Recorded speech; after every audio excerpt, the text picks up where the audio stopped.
Hello friends, આપણે આજે amine સંયોજનો છે એ સ્ટાર્ટ કરશું. તો એમાઇન સંયોજનોની અંદર ચેપ્ટરનું મેથડ કોમન છે. પહેલા એની અંદર આયુપેક નામકરણ આવતું હશે, ત્યાર પછી એના બનાવટ છે, અને ત્યાર પછી ભૌતિક ગુણધર્મો, અને ત્યાર પછી રાસાયણિક ગુણધર્મો. આ રીતનો ક્રમ છે એ રહેશે. ઓવરઓલ એલિફેટિક એમાઇન્સ અને એરોમેટિક એમાઇન્સ એમ પણ આવશે. કેટલીક રિએક્શન્સ કોમન છે. સ્પેશિયલ રિએક્શન તરીકે એનિલિનમાંથી બેન્ઝીન ડાયઝોનિયમ ક્લોરાઇડ અને એ બેન્ઝીન ડાયઝોનિયમ ક્લોરાઇડમાંથી ઘણા બધા અલગ અલગ સંયોજનો છે એ મેળવી શકાય અથવા બનાવી શકાય. તો એ મેટર છે એ થોડી અલગ રહેશે, બાકીનું બધું છે એ કોમન રહેશે. સ્ટાર્ટ કરીએ તો આયુપેક તમને મેં અગાઉ કરાવેલું છે, એટલે અહીંયા આગળ હું બહુ ઝડપથી આયુપેકમાંથી પાસ થઈ જઈશ. બરાબર, ખાલી સ્લાઇડો છે એ એક રીતે રીડ કરી જઈશ, એમાં નિયમો ને બધું હું બોલતો જઈશ, એટલે તમને એ આઈડિયા ક્લિયર થઈ જશે. ખાસ તો કોમન નેમ છે એ તમારે ધ્યાનમાં રાખવાના છે. એ સિવાય કેટલીક ઇન્ફોર્મેશન જે આવે છે એને પણ આપણે ધ્યાનમાં લેશું. એમાઇન સંયોજનો છે એ કોને કહેવાય? તો એમોનિયા જે NH3 ના હાઇડ્રોજનનું આલ્કાઇલ અથવા એરાઇલ સમૂહ વડે વિસ્થાપન થવાથી જે સંયોજનો મળે છે એ બધા એમાઇન સંયોજનો તરીકે ઓળખાય છે. એટલે એને એમોનિયાના વ્યુત્પન્ન એવું પણ કહી શકાય. કુદરતની અંદર પ્રોટીન, વિટામિન, આલ્કેલોઇડ અને હોર્મોન્સમાંથી મળી આવે છે. સંશ્લેષિત ઉદાહરણમાં અમુક પોલિમર્સ છે, અને રંગકો અને ઔષધોનો સમાવેશ થાય. જૈવ સક્રિય સંયોજનો, બાયોકેમિકલ્સ, એટલે આમ તો હોર્મોન્સ છે. એડ્રીનાલિન અને એફેડ્રીન છે એ દ્વિતીયક એમિનો સમૂહ ધરાવે છે, સેકન્ડરી. અને એ બંને સંયોજનો છે એ રુધિર દબાણ વધારવામાં ઉપયોગી છે. આમાં કયું સંયોજન શેના માટે ઉપયોગી છે એવો ઇન્ફોર્મેશન વાળો ક્વેશ્ચન બને. હવે જનરલી તમે રિએક્શન્સ ઉપર વધારે ધ્યાન દેતા હો અને આવી નાની નાની મેટર છે એ ન રીડ કરતા હો તો મુશ્કેલી થાય. પ્યોરલી છે ઇન્ફોર્મેશન જ તે, પણ તમે વાંચ્યું હોય તો તમને ખબર હોય.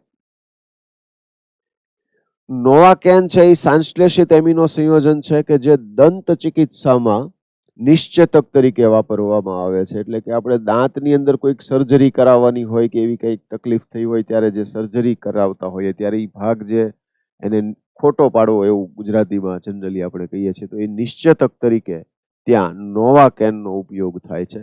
બેનાડ્રીલ છે, સિરપ છે, અને બહુ વેલ નોન એન્ટી હિસ્ટામાઇન છે, પ્રતિહિસ્ટામાઇન ઔષધ છે, જે તૃતીયક 3 ડિગ્રી એમિનો સમૂહ ધરાવે છે.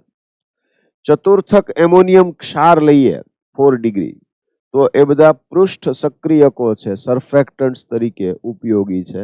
એટલે એનો ઉપયોગ જે છે એ આ એક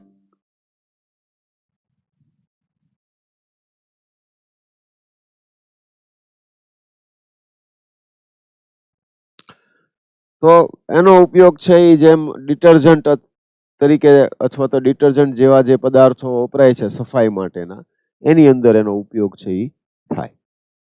ડાયએમોનિયમ ક્ષારો એ રંગકો સહિતના વિવિધ એરોમેટિક સંયોજનોની બનાવટમાં મધ્યવર્તી સંયોજનો હોય છે.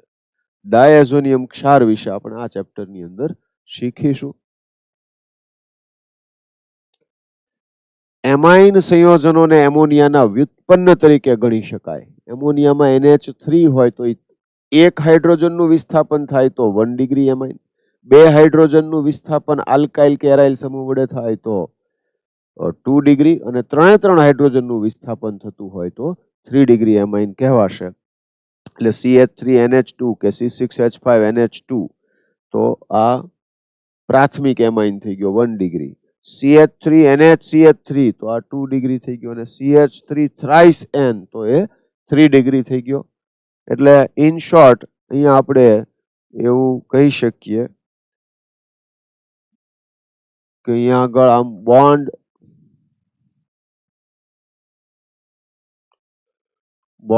NH2 હોય તો આ 1 ડિગ્રી એમાઇન થયો. બોન્ડ NH બોન્ડ હોય તો 2 ડિગ્રી એમાઇન થશે, અને બોન્ડ N હોય તો 3 ડિગ્રી એમાઇન થશે. તો આ રીતે 1 ડિગ્રી, 2 ડિગ્રી અને 3 ડિગ્રી એમાઇન છે એ બનશે. તો આ એક પ્રાઇમરી ઇન્ફોર્મેશન છે કે નાઇટ્રોજન છે એ એક જ કાર્બન સાથે જોડાયેલો હોય, સાદી ભાષામાં એમ કહી શકીએ તો 1 ડિગ્રી, નાઇટ્રોજન 2 કાર્બન સાથે, એટલે આલ્કાઇલ કે એરાઇલ ગ્રુપ, આ કાર્બન એટલે પાછું તો એ 2 ડિગ્રી, અને 3 કાર્બન સાથે હોય તો 3 ડિગ્રી. અને આ ત્રણ ક્રિયાશીલ સમૂહ અલગ અલગ ગણવામાં આવે છે, એ પણ ધ્યાન રાખવાનું. NH2 1 ડિગ્રી એમાઇન અલગ છે, 2 ડિગ્રી પણ અલગ છે, અને 3 ડિગ્રી પણ અલગ છે. એટલે ત્રણ જો એના સમઘટકોની વાત કરવા જઈએ તો એ ત્રણેય સમઘટકો એ ક્રિયાશીલ સમૂહ સમઘટકો થશે. બરાબર.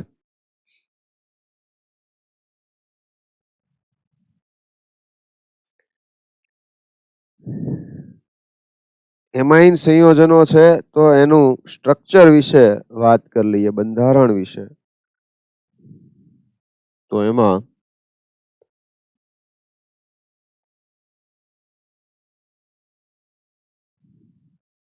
નાઇટ્રોજન એક અબંધકારક ઇલેક્ટ્રોન યુગ્મ છે. ધારો કે એક R હોય, R ડેશ અને R ડબલ ડેશ. હવે જે R ડેશ અને R ડબલ ડેશ છે એ હાઇડ્રોજન હશે તો 1 ડિગ્રી એમાઇન થઈ ગયો. R અને R ડેશ આલ્કાઇલ કે એરાઇલ હશે તો 2 ડિગ્રી થઈ ગયો. અને ત્રણ આલ્કાઇલ કે એરાઇલ કે એક એરાઇલ ને 2 આલ્કાઇલ કે એવા પ્રકારે હશે કંઈક ટૂંકમાં, તો એ 3 ડિગ્રી થઈ જશે. તો આની અંદર નાઇટ્રોજન જે છે એ નાઇટ્રોજનનું સંકરણ છે એ sp3 થશે. તો આ sp3 સંકરણ ધરાવે છે. બંધ કોણ લઈ લ્યો, બોન્ડ એંગલ, તો બંધ કોણ જે છે એ આશરે 108 ડિગ્રી જેટલો હોય છે. અને બલ્કી ગ્રુપ હોય ને, કદ વધારે હોય એટલે પાછું લોન પેર અને એની વચ્ચે પણ પાછું અપાકર્ષણ થાય, એના કારણે બોન્ડ એંગલ છે એ જે ઓલા લોન પેર ને કારણે ઘટતો હતો એ એટલો બધો ઘટશે નહીં. અને અણુનો આકાર લઈ લઈએ તો આકારની વાત કરીએ તો એ ત્રિકોણીય પિરામિડલ આકાર થશે. ત્રિકોણીય પિરામિડલ આમ થઈ જશે. બરાબર. તો આટલી વાત આપણે બંધારણની અંદર કરીશું.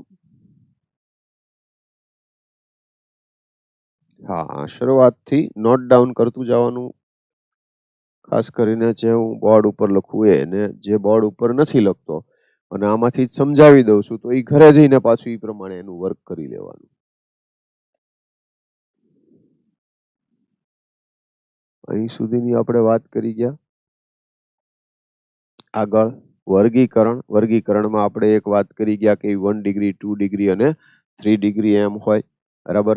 આલ્કાઇલ એમાઇન અને એરાઇલ એમાઇન અથવા એલિફેટિક અને એરોમેટિક એમ બે થાય. એલિફેટિક એમાઇન અથવા એલિફેટિક સંયોજનો કોને કહેવાય? તો કે જે બધા એરોમેટિક નથી એ બધા એલિફેટિક સંયોજનો કહેવાય.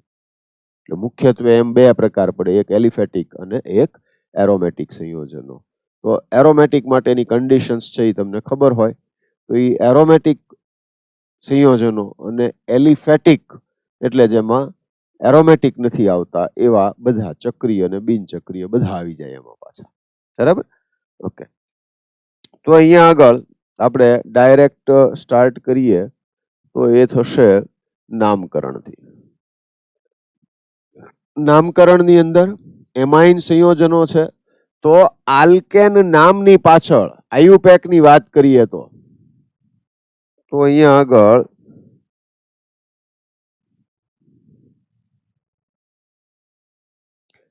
આલ્કેન નામ કાર્બન સંખ્યાને અનુરૂપ આલ્કેન નામ અને પ્લસ એમાઇન, આલ્કેન નામ વત્તા એમાઇન, આલ્કેન એમાઇન, આવું એનું નામકરણ માટેનું આ થશે. આલ્કેન નામ વત્તા એમાઇન, આલ્કેન એમાઇન એમ કહેવાશે. અને આટલું ક્લિયર છે. બરાબર. તો અહીંયા આગળ પ્રચલિત નામ જે કઈ છે એમાં પણ આલ્કાઇલ વત્તા એમાઇન એવું થશે. એટલે અહીંયા જોતા જઈએ, CH3NH2 હોય તો મિથાઇલ એમાઇન સામાન્ય નામ, અને મિથેન એમાઇન એ આયુપેક નામ. એમ CH3 CH2 NH2 તો ઇથાઇલ એમાઇન અને આયુપેક ઇથેન એમાઇન. હવે આમ આયુપેક નો આઈડિયા આપણને વધારે હોય, પ્રચલિત નામમાં ધ્યાન રાખતું જવાનું છે. CH3 CH2 CH2 NH2 તો ત્રણે ત્રણ કાર્બન રેખીય શૃંખલામાં છે, માટે N પ્રોપાઇલ એમાઇન. અને આયુપેક પ્રોપેન 1 એમાઇન NH2 પહેલા કાર્બન ઉપર છે, NH2 નો નંબર ઓછામાં ઓછો આવે એ રીતે નંબરિંગ કરવાનું થશે. CH3 CH NH2 CH3 તો અહીંયા CH3 CH NH2 CH3 CH3 CH CH3 આવે એટલે આપણને ખબર હોવી જોઈએ કે ભાઈ એમાં આઈસો પૂર્વક લાગે. ત્રણ કાર્બન છે એટલે આઈસો પ્રોપાઇલ અને NH2 છે માટે એમાઇન. તો પ્રચલિત નામ સામાન્ય નામ થઈ જશે આઈસો પ્રોપાઇલ એમાઇન. અને જો એનું આયુપેક લઈ લો તો આ 1 2 અને 3 કાર્બન ને બીજા કાર્બન ઉપર NH2 છે એટલે પ્રોપેન 2 એમાઇન. શું થઈ જશે? Propane 2 amine. CH3 NH CH2 CH3 તો હવે આ 2 ડિગ્રી એમાઇન થઈ ગયો પહેલી વાત. તો અહીંયા પ્રચલિત નામ એટલે N ની આજુબાજુમાં જે કોઈ આલ્કાઇલ સમૂહો આવેલા હોય એના નામ લખીને પછી પાછળ એમાઇન લખવાનું અને એમાં ABCD નો વર્ણાનુક્રમ અનુસરવાનો. એટલે ઇથાઇલ ને મિથાઇલ બે સમૂહ થયા તો પહેલા ઇથાઇલ લખાશે, સ્પેલિંગ ઈ થી શરૂ થશે અને આમે આપણે ઈ ને તો પહેલા રાખવા પડે, બરોબર ને? હા. તો આ ઇથાઇલ પછી મિથાઇલ પછી એમાઇન, તો ઇથાઇલ મિથાઇલ એમાઇન. અને આયુપેક લખીએ તો નાઇટ્રોજન સાથે જે ઓછા કાર્બન જોડાયેલા હોય એને વિસ્થાપિત સમૂહ તરીકે લખવાનો અને વધુ કાર્બન સંખ્યા વાળી કાર્બન શૃંખલાને મુખ્ય શૃંખલા ગણવાની. એટલે કે N મિથાઇલ ઇથેન એમાઇન. શું થઈ ગયું? આ N મિથાઇલ ઇથેન એમાઇન. બરાબર છે?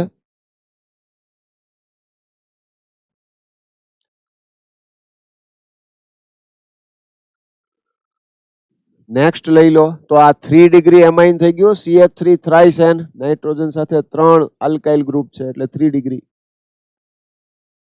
તો અહીંયા ટ્રાય મિથાઇલ એમાઇન, 3 વખત મિથાઇલ છે એટલે કોમન નામ શું થશે? Try methyl amine. પણ આયુપેક વખતે કોઈ એક મુખ્ય શૃંખલા થઈ ગઈ તો બાકીના બે એ વિસ્થાપિત સમૂહ થયા. બે તો NN ડાયમિથાઇલ, આ શું થઈ ગયું? NN dimethyl methane amine. શું થશે? NN dimethyl methane amine. બરાબર? ઓકે. તો આટલું ક્લિયર થઈ ગયું કે આ NN ડાયમિથાઇલ મિથેન એમાઇન થાય. હવે C2H5 NC2H5 CH2 CH2 CH2 CH3 આવું જો નામ હોય તો જે લાંબી કાર્બન શૃંખલા છે ને મુખ્ય શૃંખલા ગણવાની છે આપણે, બરાબર? અને એમાં પ્રોપર નંબરિંગ કરવાનું છે કે જેથી ઓછામાં ઓછો નંબર એમાઇન નો આવે. અને એ એમાઇનમાં નાઇટ્રોજન સાથે આ બે ઇથાઇલ ગ્રુપ જોડાયેલા છે એટલે NN ડાઇઇથાઇલ. એટલે આટલું લખાણું. 4 કાર્બન એટલે બ્યુટેન અને પહેલા ઉપર આ N છે એટલે butane 1 amine. NN diethyl butane 1 amine. પ્રચલિતમાં શું થાય તો કે પ્રચલિતમાં તો ક્યાં કઈ ટેન્શન જ લેવાનું છે. ડાઇઇથાઇલ બ્યુટાઇલ એમાઇન. શું થઈ ગયું? બે ઇથાઇલ વિસ્થાપિત છે એટલે આમાં બધા આલ્કાઇલ ગ્રુપને અલગ જ લખવાના છે. હવે NN આવ્યું ડાઇઇથાઇલ બ્યુટાઇલ એમાઇન. તો અહીંયા 4 કાર્બન વાળી શૃંખલા છે એટલે એને પાછળ લખી છે એમાઇન સાથે, બરાબર? તો NN ડાઇઇથાઇલ બ્યુટાઇલ એમાઇન આમ થઈ જશે. ક્લિયર છે? આ આગળ જુઓ તો NH2 CH2 CH double bond CH2, આ CH2 CH double bond CH2 એટલે એલાઇલ ગ્રુપ કહેવાય. હવે આ ચેપ્ટર નંબર 10 થી આપણે શીખતા આવ્યા છીએ. આમ તો હાઇડ્રોકાર્બનમાં આવતું જ હતું, અગાઉ તમને કીધેલું છે ને કરાવેલું છે, પણ ઘણા બધાને યાદ નહોતું રહેતું, એને હવે યાદ રહી જવું જોઈએ. કે CH2 double bond CH bond CH2 bond આ ટાઈપનું સ્ટ્રક્ચર આવે તો એને એલાઇલ સમૂહ કહેવાય. તો કોમન નેમ થઈ જશે એલાઇલ એમાઇન. એલાઇલ ક્લોરાઇડ હોય, એલાઇલ બ્રોમાઇડ હોય, એલાઇલ આલ્કોહોલ હોય, એમ એલાઇલ એમાઇન. હું જેટલા બોલ્યો એટલા તમારે શું કરાય, યાદ ન રહેતું હોય તો એના બંધારણ લખી નખાય આવી જ રીતના. બરાબર, રાઈટ. અને હવે જો ડબલ બોન્ડ અને NH2 માં પ્રાયોરિટી આપવાની હોય તો NH2 ને પ્રાયોરિટી મળે, એટલે કે એનો નંબર ઓછો આવે. તો અહીંયા નામકરણ થશે કે આ પ્રોપ 3 કાર્બન છે એટલે પ્રોપ. ડબલ બોન્ડ આવે છે એટલે પ્રોપેન નહીં કહીએ, પ્રોપ કહેશું. ડબલ બોન્ડ ટ્રિપલ બોન્ડ આવતો હોય તો એટલે પ્રોપ. બીજા ઉપર ડબલ બોન્ડ છે એટલે 2 ઇન. અને આ મુખ્ય ક્રિયાશીલ સમૂહ છે એટલે prop 2 in 1 amine.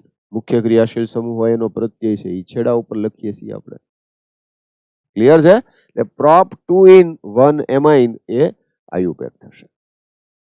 NH2CH2 6NH2 6 methylene સમૂહ કહેવાય CH2 એટલે હેક્ઝા મિથિલિન ડાયમાઇન એ કોમન નામ થાય એનું પ્રચલિત. જ્યારે આયુપેકમાં 6 કાર્બન છે અને પહેલા અને છઠ્ઠા ઉપર NH2 થયો એટલે 6 કાર્બન એટલે હેક્ઝેન. પહેલા ને છઠ્ઠા ઉપર છે એટલે 1,6 NH2 માટે ડાય એમાઇન. તો હેક્ઝેન 1,6 ડાય એમાઇન આમ થશે. બેન્ઝીન ઉપર NH2 એનિલિન કહેવાય અથવા બેન્ઝીન એમાઇન કહેવાય. એનિલિન અથવા બેન્ઝીન એમાઇન. બેન્ઝીન ઉપર NH2 અને CH3 ઓર્થોટોલ્યુડિન. પ્રચલિત નામ થશે ઓર્થોટોલ્યુડિન. હવે આ પ્રચલિત નામ યાદ રાખવાનું. ટોલ્યુડિન આવે એટલે NH2 CH3 બે આવતા હોય. ઓર્થો ઉપર હોય તો ઓર્થોટોલ્યુડિન મેટા અને પેરા થઈ શકે. આપણને આપ્યું નથી પણ પછી તો એ જ રીતે થાય ઓર્થો મેટા પેરા. ઓકે. અને જો એનું આયુપેક લખીએ તો બેન્ઝીન ઉપર NH2 મુખ્ય ક્રિયાશીલ સમૂહ થયો તો એ 1 હોય, આ 2 હોય તો 2 મિથાઇલ એનિલિન અથવા 2 મિથાઇલ બેન્ઝીન એમાઇન. હા, આ એક તમને અહીંયા હમણાં વાત કરી ત્યારે બેન્ઝીન એમાઇન પણ કહેવાય અને આયુપેક થાય એ ધ્યાન રાખજો. આ તો હવે થોડોક સુધારો થયો એટલે એનિલિન ને સ્વીકારી લીધું કે ભાઈ આયુપેક કહેવાય એમ. જૂના કોર્સમાં એવું આવતું કે એનું આયુપેક નામ તો કે બેન્ઝીન એમાઇન. એટલે બે આયુપેક છે એનિલિન અને બેન્ઝીન એમાઇન. એનિલિન પ્રચલિત નામ હતું પણ એને આયુપેક તરીકે સ્વીકારાયેલું છે. ઓકે, ક્લિયર છે આ બધી વાતો?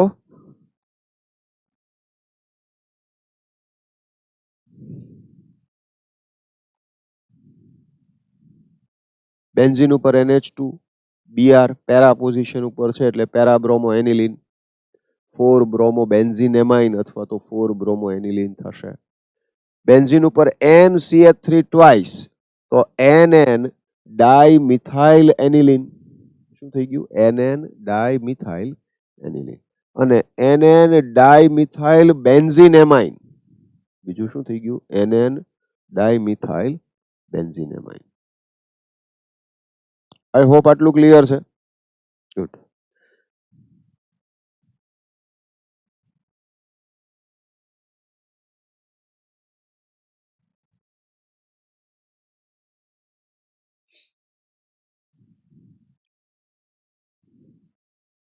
આમાં પ્રાથમિક, દ્વિતીયક અને તૃતીયક એમાઇનમાં વર્ગીકરણ કરવાનું છે એ તમે કરી નાખજો.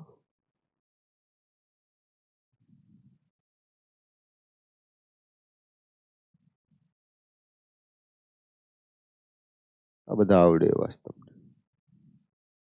એમાઇન સંયોજનોની બનાવટ એની વાત કરીએ તો સૌથી પહેલા નાઇટ્રો સંયોજનોનું રિડક્શન કરવાથી આપણને એમાઇન સંયોજનો મળશે. નાઇટ્રો સંયોજનોનું રિડક્શન છે એ નિકલ, પ્લેટિનમ અથવા પેલેડિયમ જેવા ઉદ્દીપકની હાજરીમાં હાઇડ્રોજીનેશન H2 સાથે હાઇડ્રોજન વાયુ પસાર કરવાથી અને એસિડિક માધ્યમમાં ધાતુઓ સાથેની પ્રક્રિયા કરવાથી પણ નાઇટ્રો સંયોજનો છે એનું રિડક્શન થઈ અને એમાઇન છે એ નિપજ તરીકે મળશે. એટલે અહીંયા આગળ આવા બે ઉદાહરણ લઈએ તો નાઇટ્રોબેન્ઝીન છે, H2 પેલેડિયમ અને એનિલિન મળે. બરાબર. ઇથેનોલ છે એ દ્રાવક તરીકે ઉપયોગ કરેલો છે એમાં. અને નાઇટ્રોબેન્ઝીનની SN+HCl અથવા તો Fe+HCl સાથેની પ્રક્રિયાથી પણ બેન્ઝીન એમાઇન અથવા એનિલીન, એનિલીન એટલે બેન્ઝીન એમાઇન. હા, આવો હમણાં પ્રશ્ન JEE એક આવી ગયો કે બેન્ઝીન એમાઇન છે એ જ એનિલીન છે કે નહીં, એમ બે સ્ટેટમેન્ટ આપેલા હતા. એટલે ઘણી વખત બહુ સરળ પ્રશ્નો હોય છે, આપણે ધ્યાન કેટલું છે વાંચતી વખતે એ અગત્યનું છે. તો નકામા લોખંડ અને હાઇડ્રોક્લોરિક એસિડ દ્વારા રિડક્શનને પ્રથમ પસંદગી આપવામાં આવે, કારણ કે એનાથી FeCl2 છે એ જળ વિભાજન પામી અને HCl મુક્ત કરે, એટલે HCl છે એ થોડોક જ જરૂર પડે શરૂઆત પ્રક્રિયાની કરાવવા માટે, થોડાક જ HCl ની જરૂર પડે, એટલે Fe+HCl ને સ્ક્રેપ એટલે કે લોખંડનો જે ભંગાર હોય એમાં અને HCl વચ્ચેની પ્રક્રિયાથી આપણે મેળવી શકીએ H2 વાયુ. તો એ H2NO2 નું રિડક્શન કરશે. ઇન શોર્ટ અહીંયા આગળ જો આમ કહી દઈએ કે R બોન્ડ NO2 એમ જનરલ ફોર્મમાં લખીએ તો અહીંયા H2 પ્લેટિનમ અથવા પેલેડિયમ અથવા નિકલ જેવા ઉદ્દીપકની હાજરીમાં હાઇડ્રોજન વડે રિડક્શન છે તો R બોન્ડ NH2 મળશે, એમાઇન છે એ મળશે. અથવા તો આનો આ જ પ્રક્રિયક છે SN+HCl. હવે ત્યાં સ્પષ્ટપણે એવું લખેલું છે કે ધાતુની એસિડ સાથેની પ્રક્રિયાથી એમાઇન છે એ મળશે, એટલે Fe+HCl. હવે મૂંઝવી એમ દે આપણને કે આની અંદર ZnHg મર્ક્યુરી નો સંરસ જે છે ઝિંક સંરસ અને HCl, એટલે આમ જોવા જાવ તો થઈ ગયો ક્લેમન્સન રિડ્યુસિંગ એજન્ટ. ક્લેમન્સન છે એમાં એના રિડક્શન માટે જે વપરાય છે પ્રક્રિયકો એ પ્રક્રિયક થયા. આમ તો પણ આપણને કીધું ને કે ધાતુ અને એસિડ વચ્ચેની પ્રક્રિયાથી H2 વાયુ મુક્ત થતો હોય ને એ H2 વાયુ છે એ NO2 નું રિડક્શન કરે, તો ધાતુની એસિડની હાજરીમાં પ્રક્રિયા કરાવવાથી થાય, એટલે અહીંયા R બોન્ડ NH2 જે મળશે તો એ આ બધી રીતે મળે. એટલે અહીંયા ક્લેમન્સન રિડક્શન એટલે કીટોન ને આલ્ડીહાઇડ નું જ રિડક્શન કરશે ને NO2 નું નહીં કરે એમ નહીં આવે. આટલું ખાલી ધ્યાન રાખવાનું છે, બરાબર? કારણ કે આપણને એક સિમ્પલ વન લાઈન લખીને આપી દીધી કે ધાતુની એસિડની હાજરીમાં પ્રક્રિયા કરાવવાથી NO2 નું રિડક્શન છે એ NH2 માં થઈ શકશે. ક્લિયર છે આ વાત? ઓકે, બાકી કઈ એમાં બીજું વિશેષ છે નહીં. NO2 નું રૂપાંતર NH2 માં થશે. નેક્સ્ટ જે છે એ આલ્કાઇલ હેલાઇડ સંયોજનોનું એમોનોલિસિસ, જેને હોફમાન એમોનોલિસિસ પણ કહેવામાં આવે છે. ક્યારેક નામથી, ખાસ કરીને JEE વાળાને ક્વેશ્ચન છે એ આવા નામથી આવતા હોય છે. નીટ કે બોર્ડ કે એનામાં તો આવું ટેક્સ્ટ બુકનું હોય તો જ આવે છે, નહીતર નથી આવતા. એટલે આને હોફમાન એમોનોલિસિસ પણ કહેવામાં આવે છે. તો હોફમાન પદ્ધતિથી એમાઇન છે એ બનાવી શકાય, તો એના માટે આ પ્રકારે, હવે આ જે છે એ આપણે હેલો આલ્કેન હેલો એરિન ચેપ્ટરની અંદર શીખી ગયા છીએ, એટલે અહીંયા આગળ હું તમને આમનામ જ સમજાવી દઉં. તો R bond X NH3 ammonia જે છે એનો નાઇટ્રોજન કે જેનું લોન પેર છે એ R બોન્ડ X, એટલે અહીંયા માઇનસ ડેલ્ટા હોય ને અહીંયા પ્લસ ડેલ્ટા હોય, તો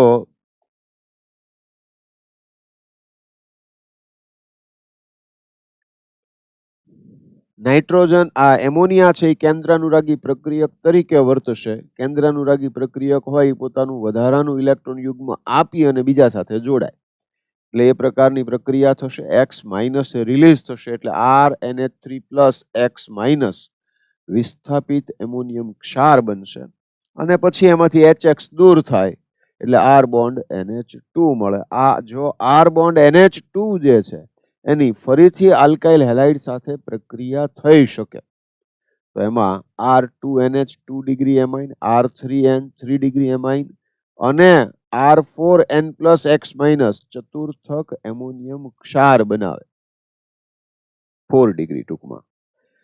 અહીંયા આગળ જો આ RNH3 પ્લસ X માઇનસ છે એની પ્રક્રિયા NaOH સાથે કરાવવામાં આવે તો R બોન્ડ NH2 આપણને અલગ મળી શકે પ્લસ H2O પ્લસ NaX. હવે અહીંયા તકલીફ શું થઈ તો કે તકલીફ એટલી જ છે કે એમોનિયા અને R બોન્ડ X ની પ્રક્રિયા કરાવો તો તમે કોઈ એક જ એમાઇન અલગ ન મેળવી શકો, તમને મિશ્રણ મળે. 1 ડિગ્રી એમાઇન નહીં મળે, 2 ડિગ્રી એમાઇન પણ મળે અને 3 ડિગ્રી ને 4 ડિગ્રી એમાઇન પણ મળશે.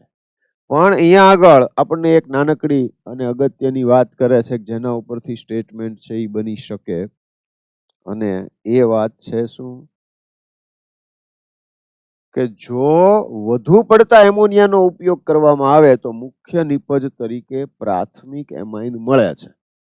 ક્યારે એમોનિયા વધુ પડતો હોય તો, કારણ કે R બોન્ડ X વધુ પડતો હશે તો એ પ્રક્રિયા કરતો રહેશે તો 2 ડિગ્રી બનશે, 3 ડિગ્રી બનશે, 4 ડિગ્રી બનશે. પણ જો એમોનિયાનું પ્રમાણ વધુ રાખવામાં આવે તો પ્રાથમિક એમાઇન છે એ નિપજ તરીકે વધુ પ્રમાણમાં મેળવી શકાય. આ સિવાય હેલાઇડ સમૂહોની એમાઇન સંયોજનો સાથેની પ્રતિક્રિયાત્મકતાનો ક્રમ, તો હવે નોર્મલી હેલાઇડની પ્રતિક્રિયાત્મકતાનો ક્રમ જ આ છે. R બોન્ડ I છે એ સૌથી વધુ હોય, પછી R બોન્ડ Br, પછી R બોન્ડ Cl ને પછી R bond, generally R bond F નથી લેતા કારણ કે બોન્ડ છે એ સ્ટ્રોંગ થઈ જાય એટલે આવી પ્રક્રિયા ન આપે.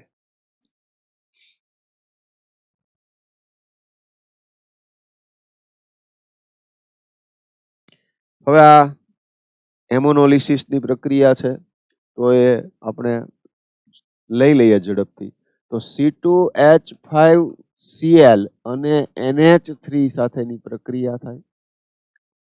જો હું -HCl એમ ડાયરેક્ટ લઈ લઉં એટલે કે આ જે છે એ આના ઉપર એટેક કરીને જોડાશે, Cl માઇનસ છૂટો પડશે, બરાબર.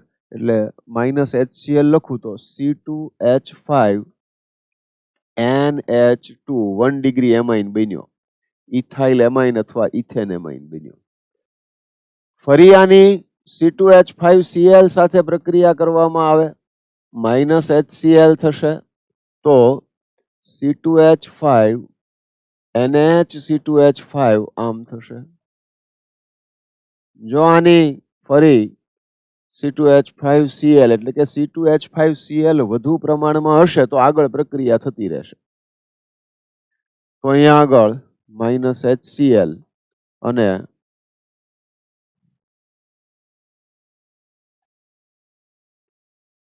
C2H5N C2H5 ટ્રાઇઇથાઇલ એમાઇન બનશે, કોમન નેમ ડાઇઇથાઇલ એમાઇન, ટ્રાઇઇથાઇલ એમાઇન. અને જો હજુ એક C2H5Cl લેવામાં આવે, બરાબર, તો C2H5 4 ટાઈમ N પ્લસ અને Cl માઇનસ આમ થશે. ટેટ્રાઇથાઇલ એમોનિયમ ક્લોરાઇડ ક્ષાર બનશે. ટેટ્રાઇથાઇલ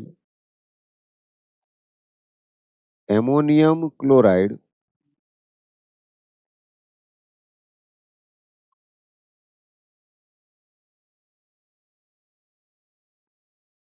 ટેટ્રાઇથાઇલ એમોનિયમ ક્લોરાઇડ ક્ષાર બનશે, બરાબર. તો અહીંયા આગળ આ એમોનોલિસિસ થી હવે તમે જે પ્રકારનો ગ્રુપ R લેશો એ પ્રમાણેની આ પ્રક્રિયા છે એ થશે. ક્લિયર છે? હવે લખતા જવાનું છે.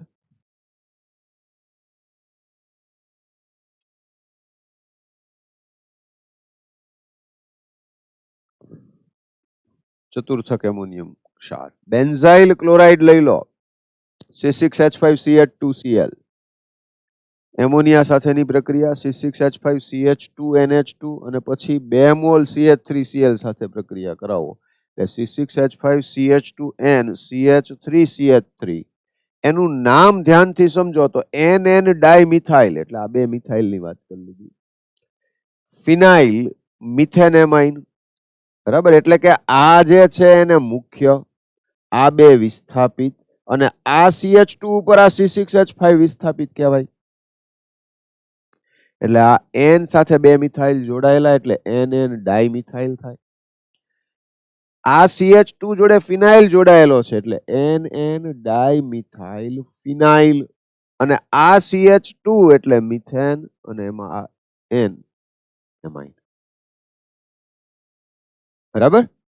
તો આ રીતનું એનું નામકરણ જે છે એ આ પ્રમાણેનું થશે. આ હેમોનોલિસિસ જોયું. આગળ આપણે વાત કરીએ તો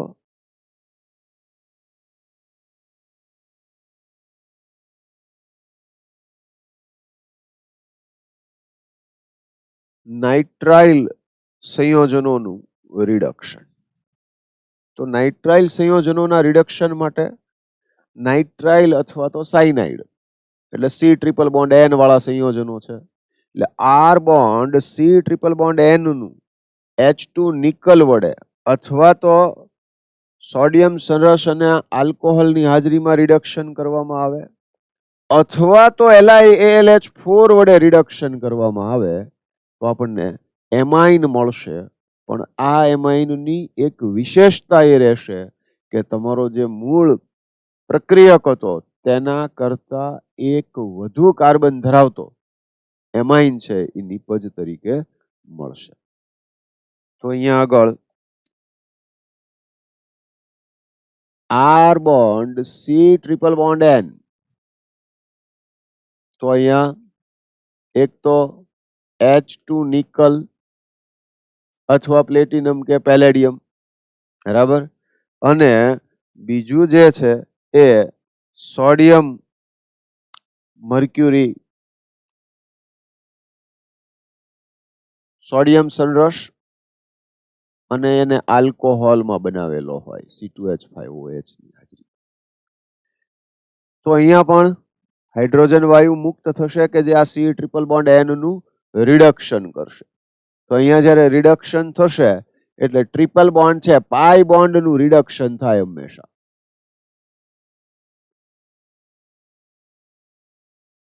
એટલે બે પાઈ બોન્ડ છે તો બે પાઈ બોન્ડ છે એનું રિડક્શન થાય તો એના પરિણામે અહીંયા બે હાઇડ્રોજન આવશે અને બે હાઇડ્રોજન આમ થશે. બે પાઈ બોન્ડ તૂટ્યા તો બે બોન્ડ પાછા નવા બને. બરાબર. એટલે પ્રોડક્ટ જે બનશે એ R bond CH2 bond NH2 આમ મળશે. R બોન્ડ CH2 NH2 આમ મળી જશે. બરાબર. આ R બોન્ડ CH2 NH2 એ શું થઈ ગયું આપણી પ્રોડક્ટ થઈ ગઈ. પણ અહીંયા જે R બોન્ડ C�BN હશે એની જગ્યાએ અહીંયા શું થઈ ગયું R CH2 NH2 થઈ. બરાબર. હવે આનું આ જ રિડક્શન એટલે કે R બોન્ડ C�BN અને LiAlH4 લિથિયમ એલ્યુમિનિયમ હાઇડ્રાઇડ હંમેશા યાદ રાખવાનું it is always followed by hydrolysis H2OH+. H2OH+ વડે એનું જળ વિભાજન થશે એટલે સંપૂર્ણ નિપજ છે એ આપણને મળે. તો પહેલા LiAlH4 અને LaH લખેલું હોય ટૂંકમાં. તો લિથિયમ એલ્યુમિનિયમ હાઇડ્રાઇડ વડે પણ આનું રિડક્શન થાય તો પ્રોડક્ટ તો આ જ બનશે R CH2 NH2 આમ મળશે. તો અહીંયા આગળ C�BN LiAlH4 માં આ H માઇનસ જનરેટ કરે ઉત્પન્ન કરે અને H માઇનસ તો એ આ કાર્બન ઉપર જોડાશે. તો એ રીતે એમાં પ્રક્રિયા થશે. પછી હાઇડ્રોલિસિસ કરો ત્યારે H+ નાઇટ્રોજન ઉપર આવશે. તો એ રીતે પ્રક્રિયા થશે એટલે R CH2 NH2 મળશે. તો આ બંને આ કોમન છે. હવે આમાં તમારે શું કરવાનું રહે તો કે R તરીકે બદલી નાખો. ધારો કે મેં CH3 લખ્યું તો CH3 C�BN શું થઈ જાય તો કે CH3 CH2 NH2 પૂરું. હવે એ ઉપરના બે માંથી ગમે એ લઈ લો તો નિપજ આમ જ બને. ટૂંકમાં આપણે એવું યાદ રાખવું જોઈએ કે C�BN નું રિડક્શન થાય તો CH2 NH2 બને. કોના વડે રિડક્શન થાય એમ યાદ રાખવું જોઈએ તો કે H2 નિકલ વડે એટલે કે ઉદ્દીપકની હાજરીમાં હાઇડ્રોજન સાથેની પ્રક્રિયાથી. અથવા તો સોડિયમ મર્ક્યુરી સંરસ લઈ અને એની આલ્કોહોલની હાજરીમાં પ્રક્રિયા કરાવવાથી, અથવા તો લિથિયમ એલ્યુમિનિયમ હાઇડ્રાઇડ વડે રિડક્શન કરવાથી RCN નું રૂપાંતર RCH2NH2 માં થાય. બરાબર? હા, તો કોમન રિએક્શન આ થઈ ગઈ.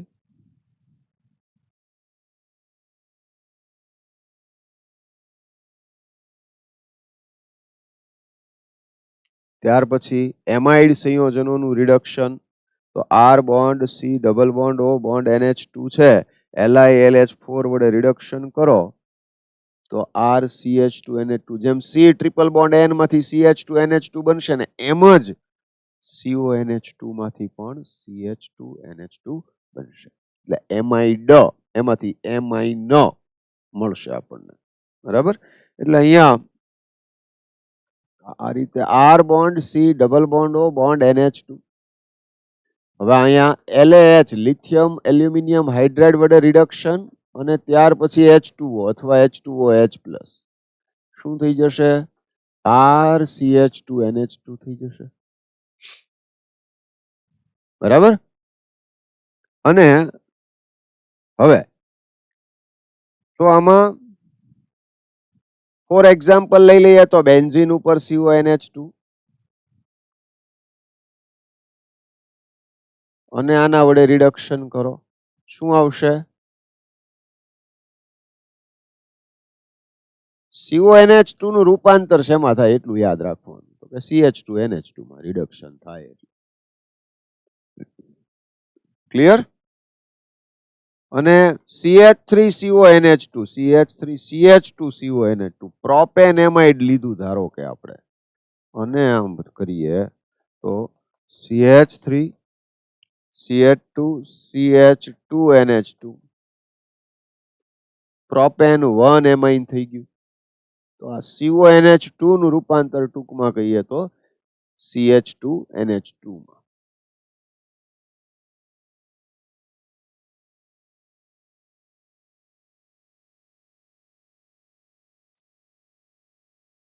નેક્સ્ટ, ગેબ્રિયલ થેલિમાઇડ સંશ્લેષણ.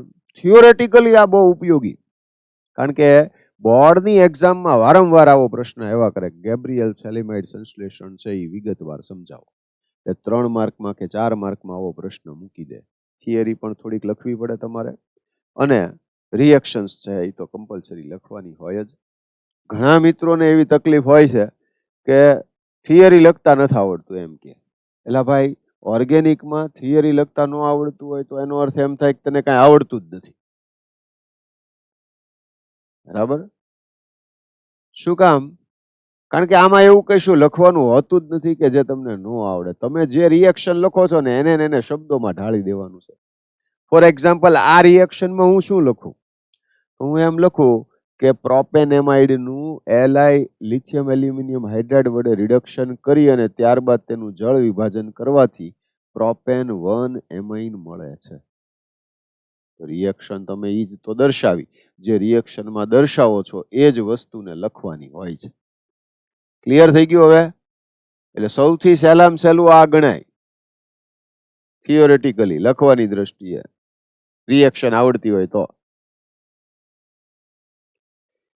ગેબ્રિયલ થેલેમાઇડ સંશ્લેષણ તો એક તો ઈ પ્રાથમિક એમાઇન સંયોજનોની બનાવટ માટે ઉપયોગી છે. એટલે સૌથી પહેલા યાદ રાખો કે ગેબ્રિયલ થેલેમાઇડ એ માત્ર ને માત્ર 1 ડિગ્રી એમાઇન આપશે, પ્રાથમિક એમાઇન આપશે. અને એની પ્રક્રિયા કઈ રીતે? તો કે ઇથેનોલીય પોટેશિયમ હાઇડ્રોક્સાઇડ, આલ્કોહોલિક KOH લેવાનો છે. હું ઘણી વખત હસતા હસતા એવું કહેતો હોઉં છું કે દારૂ પાયેલો NaOH અથવા KOH લેવાનો એમ. તો આલ્કોહોલિક NaOH કે KOH છે એ લેવાનો છે અહીંયા આગળ. અને એનાથી પહેલા એનો ક્ષાર મળશે અને ત્યાર પછી એની આલ્કાઇલ હેલાઇડ સાથે ગરમ કરી અને પ્રક્રિયા કરાવવામાં આવે તો આપણને સ્ટેપ બાય સ્ટેપ પ્રક્રિયાથી લાસ્ટમાં પ્રાથમિક એમાઇન છે એ નિપજ તરીકે મળશે.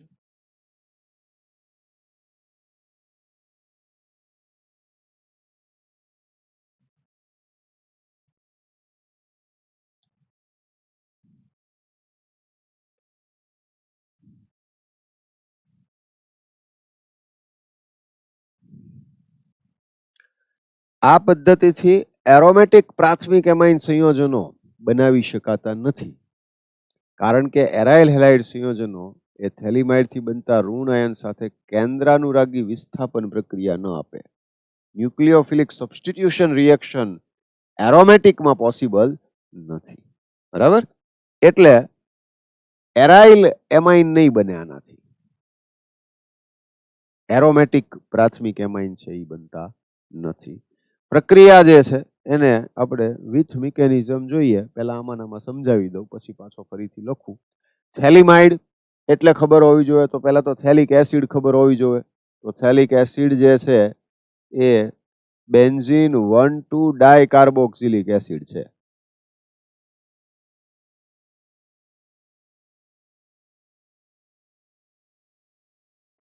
NH3 એમોનિયા સાથે હીટિંગ આપવામાં આવે તો આપણને આવી નિપજ મળે,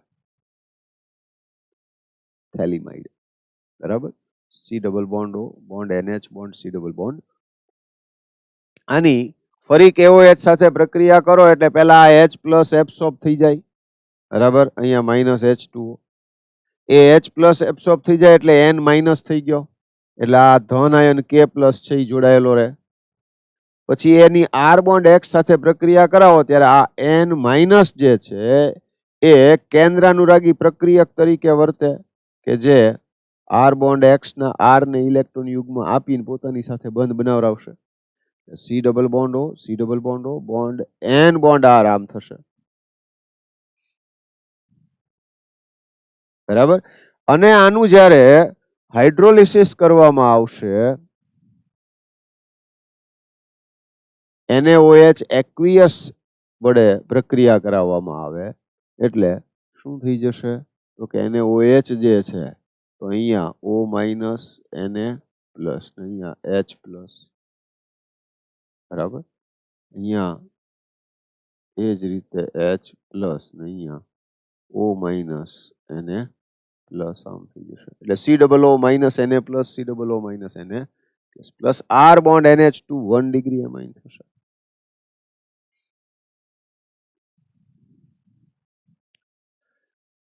અને હોફમાન બ્રોમેમાઇડ વિઘટન પ્રક્રિયા છે.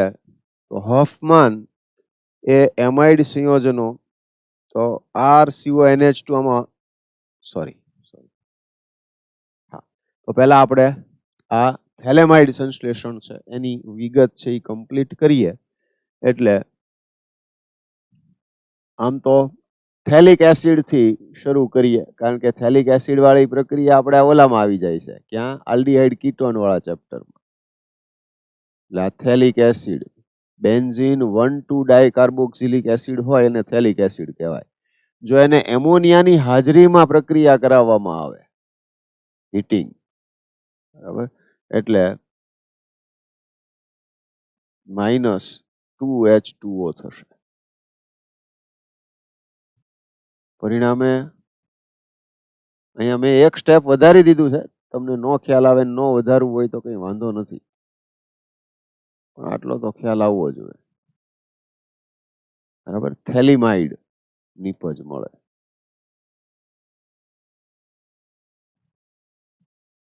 CONH2. બરાબર?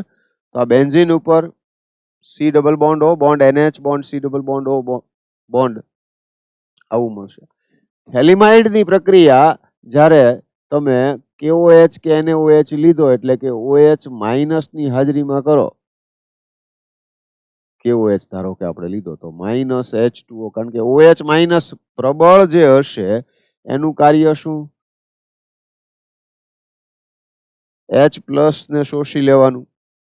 તો એ H પ્લસ ને એબ્સોર્બ કરી લેશે OH માઇનસ, એટલે -H2O. H પ્લસ ને એબ્સોર્બ કરી લીધો એટલો અર્થ એવો થયો કે આ ઇલેક્ટ્રોન યુગ્મ તો નાઇટ્રોજન ને મળ્યું, એટલે નાઇટ્રોજન ઉપર ચાર્જ નેગેટિવ આવે.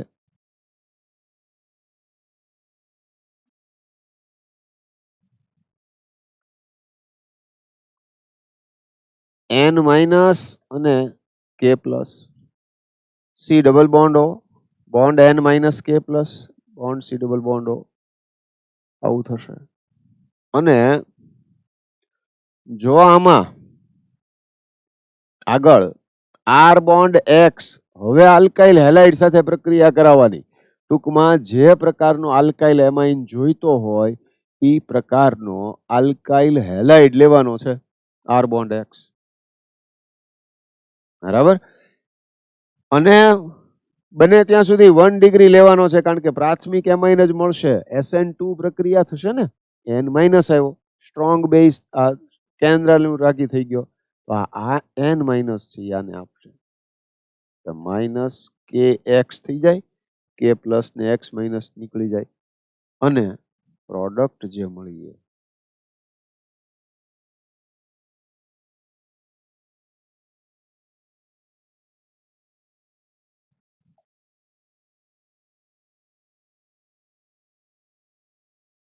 આમ થઈ ગયું. ખ્યાલ આવ્યો છે? આ N માઇનસ છે એ R બોન્ડ X, આ માઇનસ ડેલ્ટા ને આ પ્લસ ડેલ્ટા. ઇલેક્ટ્રોન કોને આપશે? R ને. એટલે X માઇનસ છૂટો પડશે. એ X માઇનસ ને K પ્લસ માઇનસ KX ના ફોર્મમાં અલગ થશે. તો આપણને આવી પ્રોડક્ટ મળશે. અને આનું જ્યારે NaOH જલીય લીધો છે, જલીયનો અર્થ સિમ્પલ એવો થાય કે એક બાજુ H પ્લસ ને એક બાજુ OH માઇનસ. પણ અહીંયા NaOH છે એટલે અહીંયા આગળ O માઇનસ Na પ્લસ, અને અહીંયા આ કાર્બન ઉપર O માઇનસ Na પ્લસ. જ્યારે બે H પ્લસ છે એ નાઇટ્રોજન ઉપર આવશે, એટલે R બોન્ડ NH2 બનાવશે એક તો મુખ્ય નિપજ.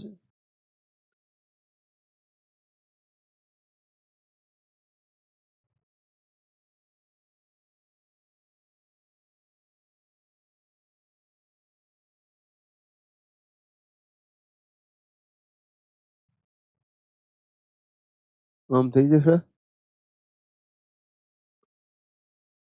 બરાબર. એટલે COO minus Na plus COO minus Na plus થઈ જશે, ને R બોન્ડ NH2 એમાઇન મળશે, પ્રાથમિક એમાઇન. ચાલો, આઈ હોપ આટલું તો ક્લિયર છે. હવે આમાં કઈ એવું અઘરું હતું નહીં. બરોબર. તો થેલેમાઇડ સંશ્લેષણ વડે 1 ડિગ્રી એમાઇન છે એ મેળવી શકાય, પ્રાથમિક એમાઇન મેળવી શકાય. સાથે સાથે એ જોવાનું કે એરોમેટિક પ્રાથમિક એમાઇન ન મળે. એરોમેટિક પ્રાથમિક એમાઇન ન બને, કારણ કે એમાં SN2 પ્રક્રિયા મુશ્કેલ હોય એરાઇલ રિંગને કારણે. બરાબર. તો આટલું ધ્યાનમાં રાખવાનું છે.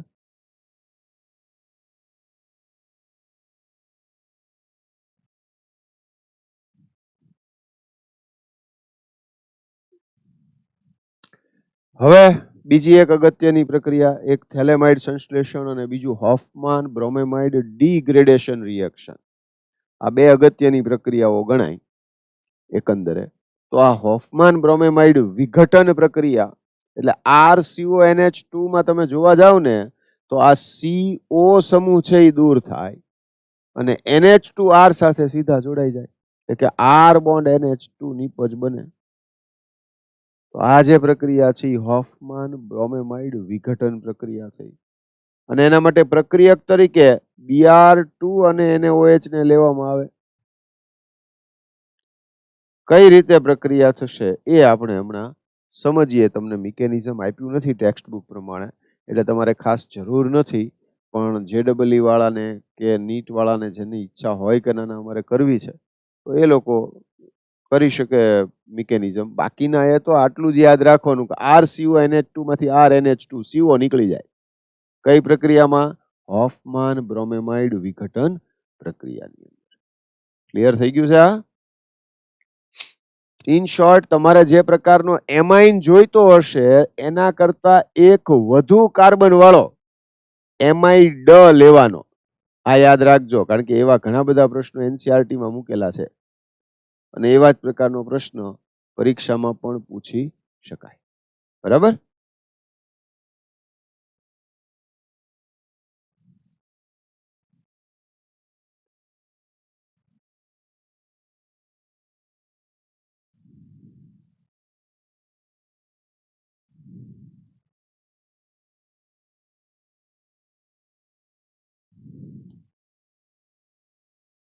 મિકેનિઝમ છે એ જોઈ લઈએ આપણે કે મિકેનિઝમની અંદર શું કહેવા માંગે છે અને પછી આપણે એને આગળ કઈ રીતે યાદ રાખવું કે સમજવું.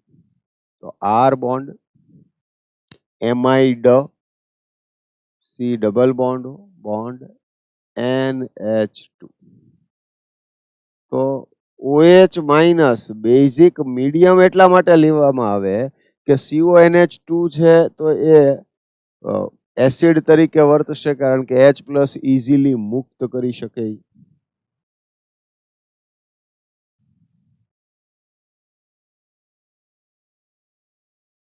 H પ્લસ મુક્ત કરી દે એટલે કે R bond, C double bond, bond NH,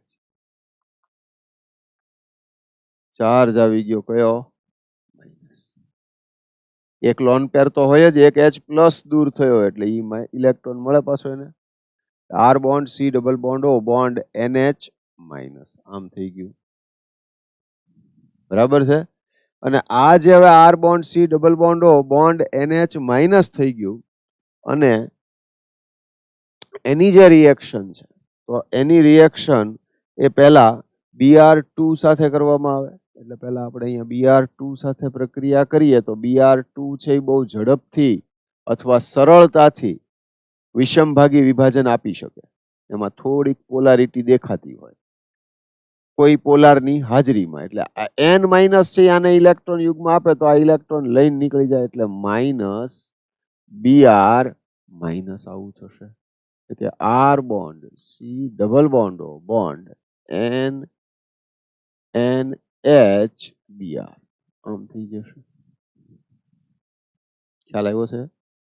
શું કર્યું? પહેલા સ્ટેપમાં CONH2 માંથી H પ્લસ એબ્સોર્બ કરી લીધો આર CONH માઇનસ. બીજા સ્ટેપમાં એની Br2 સાથે રિએક્શન કરાવો એટલે Br પ્લસ જોડાય, Br માઇનસ છૂટો પડે. હવે ફરી એક વખત પહેલા OH માઇનસ એટલે માઇનસ H2O થાય આ રીતે. એટલે કે આ જે H પ્લસ છે એ દૂર થઈ જશે. એટલે ફરી પાછું R bond, C double bond, bond N minus અને Br આવશે. બે ઇલેક્ટ્રોન યુગ્મ થઈ ગયા. બરાબર. એટલે આ જે છે એ અહીંયા આપશે. સમજજો હવે જરા. બરોબર. અને Br માઇનસ આમ છૂટો પડશે તો અહીંથી આ જે આર માઇનસ છે એનું સ્થાન બદલાશે કારણ કે કાર્બનના 5 બંધ તો હોય નહીં. એટલે આ બધું આપણે એક સાથે બતાવી દીધું એમ. એટલે અહીંયાથી R bond N double bond C double bond O.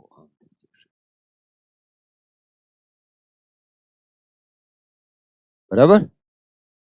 તો અહીંયા હવે આનું જળ વિભાજન કરી દો. હવે એ જળ વિભાજન તમે NaOH વડે કરો છો કે H2OH પ્લસ વડે કરો છો પણ ઇન શોર્ટ જળ વિભાજન છે એ કરવાનું થાય અને એ રીતે આપણને ફાઇનલ પ્રોડક્ટ છે એ એમાઇન મળશે. 1,2 અને શું કહેશું આપણે 1,2 R માઇનસ શિફ્ટિંગ. અને આનું H2OH પ્લસ વડે જળ વિભાજન કરવામાં આવે ત્યારે R બોન્ડ બરાબર અને પ્લસ CO2 છૂટો પડશે. આમ તો પ્લસ CO2 પ્લસ H2O આવે પણ H2O વડે જ પ્રક્રિયા કરીએ છીએ એટલે H2O નથી લખતા. R bond NH2 plus CO.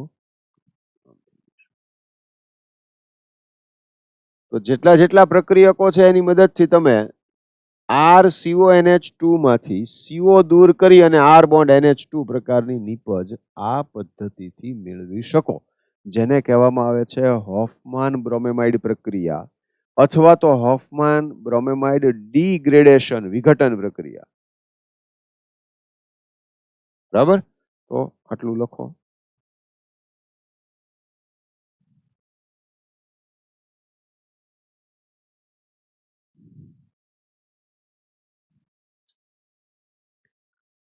એટલે ઉદાહરણ તરીકે જો તમારે હોફમાન બ્રોમેમાઇડ વિઘટનથી મિથાઇલ એમાઇન અથવા મિથેન એમાઇન જેને કહીએ છીએ એ મેળવવો છે,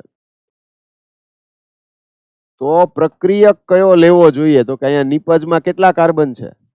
એક જ. તો પ્રક્રિયક કેટલા કાર્બન વાળો લેવો જોઈએ? 2 કાર્બન વાળો, કારણ કે એકનું વિઘટન થઈ જશે. એટલે અહીંયા તમારે CH3CONH2 લેવો જોઈએ. જો તમને એમ થતું હોય કે અહીંયા આગળ મારે C6H5NH2 જોઈએ છે, તો તમારે અહીંયા આગળ C6H5CONH2 લેવો જોઈએ, બેન્ઝામાઇડ. બરાબર? તો આ રીતે તમે વધારે કાર્બન સંખ્યા વાળા સંયોજનો છે એના વિશે પણ વાત કરી શકો. ઇન શોર્ટ, આ પ્રક્રિયાઓમાં શું થશે? તો કે આ CO ગ્રુપ દૂર થાય અને આ જોડાઈ જાય. આવું કહી શકાય. તમને સાદી ભાષામાં આવું કહી શકો. બરાબર? તો અહીંયા આગળ આ હોફમાન બ્રોમેમાઇડ વિઘટન પ્રક્રિયા જે છે એ પૂરી થાય. હવે અહીંયા પહેલો લેક્ચર છે એ આપણે અહીં સુધીનો રાખીએ. બનાવટની બાકીની રીતો છે એ બીજા લેક્ચરમાં આપણે પૂરી કરશું, અને સાથે સાથે આગળ આપણે ભૌતિક ગુણધર્મો અને રાસાયણિક ગુણધર્મો વિશે વાત કરીશું. ભૌતિક ગુણધર્મો. ભૌતિક ગુણધર્મોની અંદર નિમ્નતર એલિફેટિક એમાઇન સંયોજનો છે એ માછલી જેવી વાસવાળા વાયુઓ છે, એટલે ઓછી કાર્બન સંખ્યા ધરાવતા, જે વાયુ સ્વરૂપે હોય પણ કેવા? માછલી જેવી વાસવાળા. એમ એટલે માછલીની જે ગંધાતી વાસ હોય એ પ્રકારના. પ્રાથમિક એમાઇન સંયોજનો 3 કે તેથી વધુ કાર્બન પરમાણુઓ ધરાવતા હોય તો એ પ્રવાહી છે. એનાથી ઉચ્ચતર એમાઇન સંયોજનો ગહન હોય છે. એનિલિન અને અન્ય એરાઇલ એમાઇન સંયોજનો એ સામાન્ય રીતે રંગવિહીન હોય છે, પરંતુ હવાની હાજરીમાં ઓક્સિડેશન થવાને કારણે રંગીન દેખાય. એનિલિન છે એ આપણને લાલાશ પડતો દેખાય રંગ એનો. નિમ્નતર એલિફેટિક એમાઇન સંયોજનો પાણીમાં દ્રાવ્ય હોય છે, કારણ કે તેઓ પાણીના અણુઓ સાથે હાઇડ્રોજન બંધ બનાવે છે, પણ ઓછી કાર્બન સંખ્યા ધરાવતા હોય એવા. બાકીના જે છે એમાં કાર્બન શૃંખલા જેમ જેમ વધતી જાય તો કાર્બન શૃંખલા એ મૂળભૂત રીતે જળ વિરાગી આલ્કાઇલ ભાગ, તો જળ વિરાગી હોય એટલે કે પાણી પ્રત્યે અપાકર્ષણ અનુભવતા હોય, અને અપાકર્ષણ અનુભવતા હોવાના કારણે એ શું થશે? એની દ્રાવ્યતા છે એ ઘટે છે. ક્લિયર?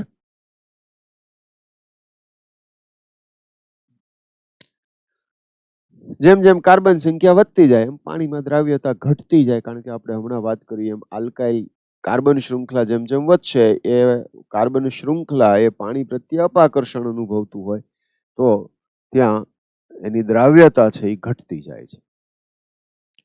એમાઇન સંયોજનોમાં નાઇટ્રોજન અને આલ્કોહોલ સંયોજનમાં ઓક્સિજનની વિદ્યુત ઋણતા, એટલે નાઇટ્રોજન અને એટલે એમાઇન સંયોજનો અને આલ્કોહોલ સંયોજનોની વાત કરીએ તો આલ્કોહોલમાં O બોન્ડ H હોય, નાઇટ્રોજનમાં N બોન્ડ H હોય એમાઇનમાં.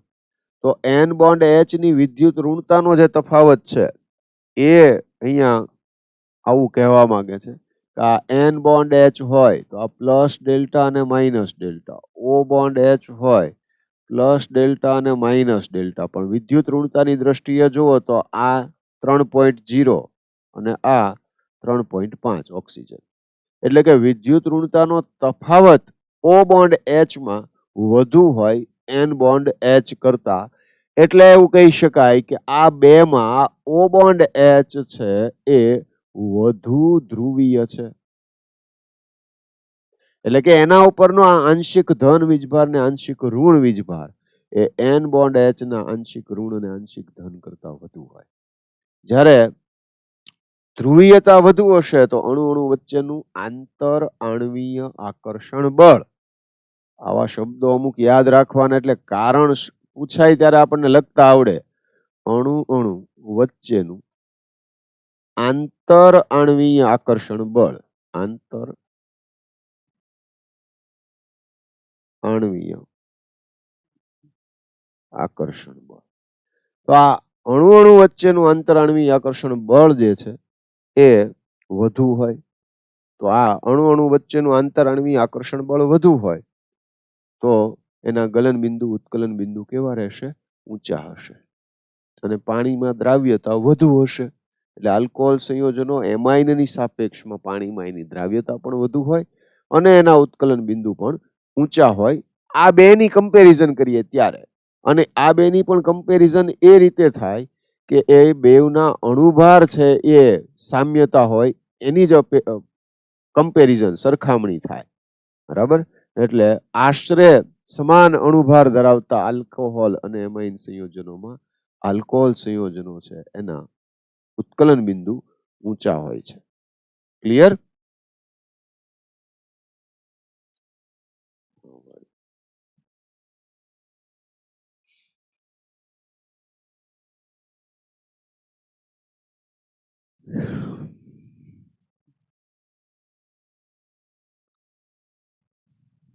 બ્યુટેન 1-ઓલ અને બ્યુટેન 1-એમાઇન આપણે હમણાં વાત કરી લીધી. હવે એ 1-ઓલ અને 1-એમાઇન પૈકી પાણીમાં કોની દ્રવ્યતા વધુ હોય, શા માટે? તો આ આખું કારણની ચર્ચા આપણે કરી લીધી.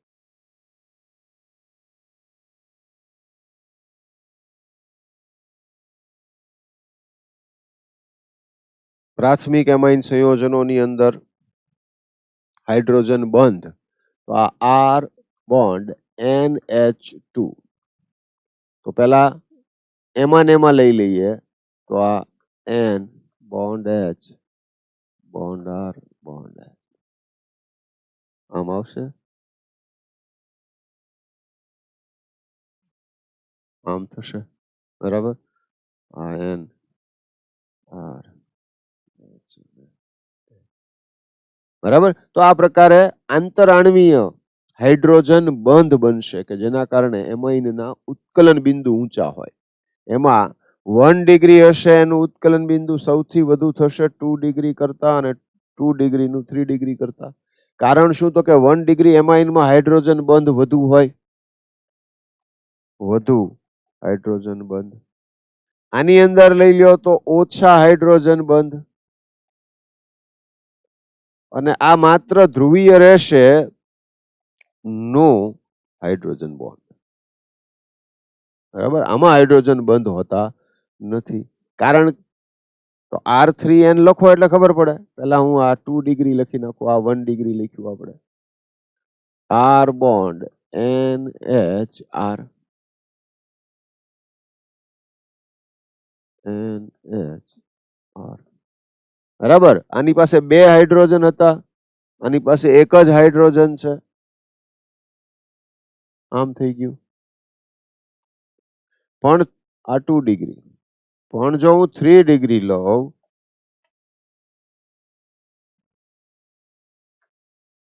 તો R bond N R R નો હાઇડ્રોજન બોન્ડ. રીઝન શું? there is no hydrogen. Nitrogen સાથે કોઈક હાઇડ્રોજન તો હોવો જોઈએ, એ નથી.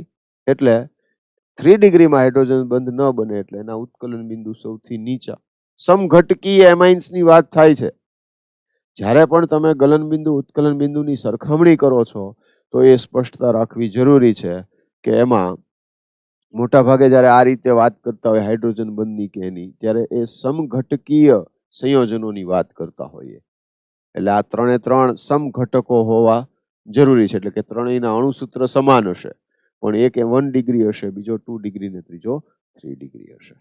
ક્લિયર થઈ ગયું છે હવે? તો 1 degree greater than 2 degree greater than 3 degree. તો પહેલા આટલું ક્લિયર થઈ જવું જોઈએ. તો આ આપણે વાત કરી ઉત્કલન બિંદુની.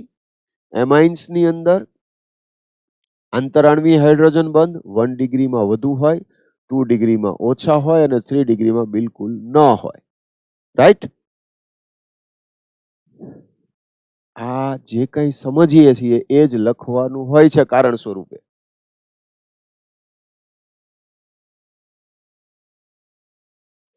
અને પાણીમાં દ્રાવ્યતાની વાત કરી લઈએ તો સેમ વાત આમ તો આવે પાણીમાં દ્રાવ્યતા માટે પણ, 1 ડિગ્રીની જ્યારે તમે વાત કરતા હો તો હાઇડ્રોજન બંધ વધુ બને. તો અહીંયા આગળ OH2, અહીંયા આગળ અને અહીંયા આગળ. આમ થઈ ગયો. હાઇડ્રોજન બંધ વધુ સંખ્યામાં બને છે 1 ડિગ્રી એમાઇનમાં. 2 ડિગ્રીની વાત કરી લઈએ તો 2 ડિગ્રીમાં R બોન્ડ NHR,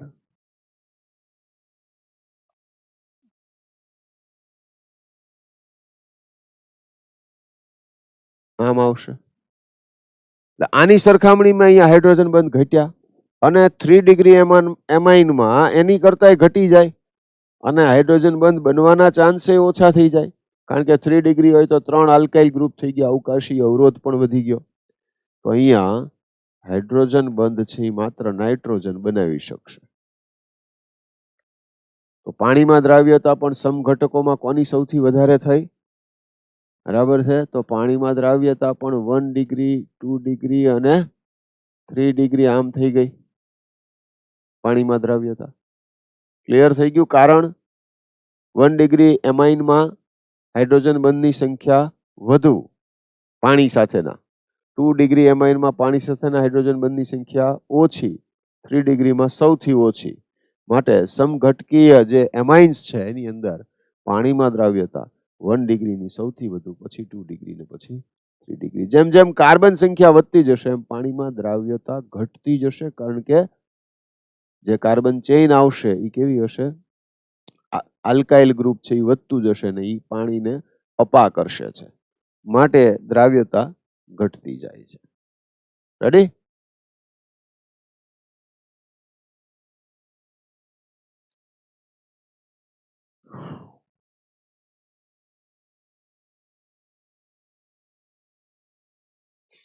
આપણે વાત કરી ગયા.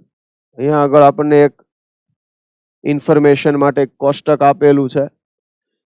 N બ્યુટાઇલ એમાઇન એટલે 1 બ્યુટેન 1 એમાઇન થઈ ગયું. મોલર દળ 73, એનું ઉત્કલન બિંદુ 350.8 કેલ્વિનમાં છે.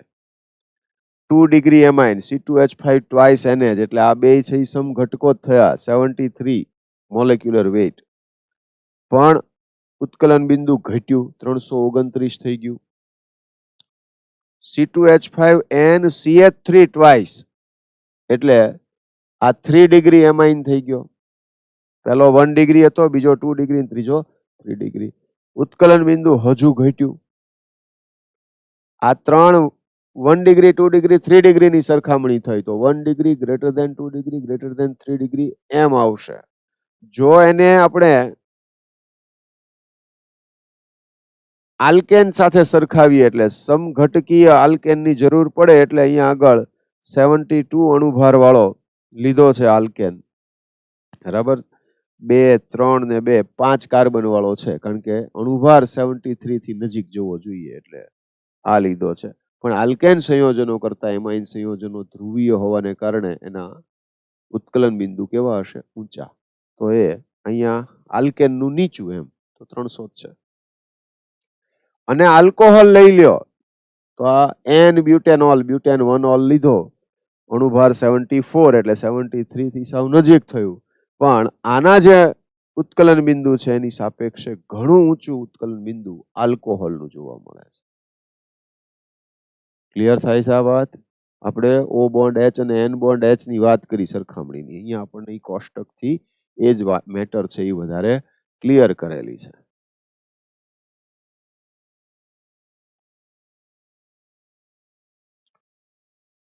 હવે રાસાયણિક પ્રક્રિયાઓ, એમાઇન સંયોજનોની રાસાયણિક પ્રક્રિયાઓ.